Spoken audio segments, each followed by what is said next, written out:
2023 marked the entry of this coffee war into its most intense phase.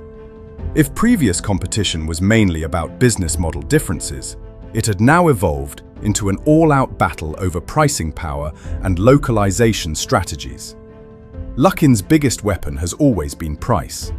In China, Luckin's drinks cost about 30% less than Starbucks, and they frequently offer steep discounts.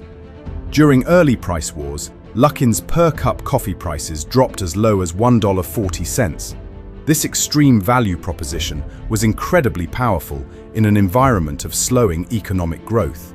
China's youth unemployment rate remained stubbornly high, and consumer concerns about job security led many to favor saving over spending. In this context, discretionary purchases like coffee were the first to get cut. Starbucks, once a luxury brand, suddenly found itself in an extremely awkward position, wanting to maintain its premium positioning, but consumers were no longer willing to pay for it.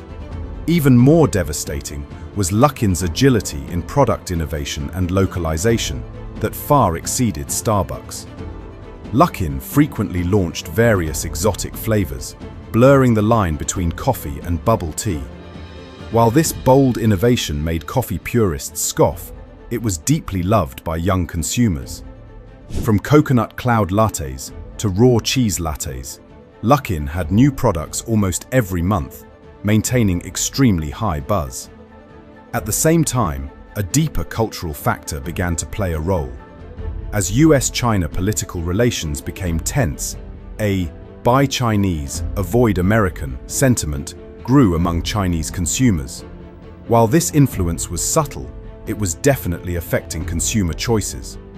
When choosing which coffee shop to visit for a date, picking the domestic brand Luckin over the American brand Starbucks gradually took on patriotic overtones. Facing these comprehensive challenges, Starbucks also began adjusting its strategy. In the summer of 2025, Starbucks announced it would lower prices on dozens of drinks in China, with an average reduction of about 70 cents. For a brand that had always insisted on premium positioning, this was undoubtedly a major strategic shift. But whether this reactive price adjustment could win back lost market share remained an open question. What worried Starbucks management even more was that their average sales per store in China had fallen by half since 2018. This meant that even as store count grew, individual store profitability was rapidly declining.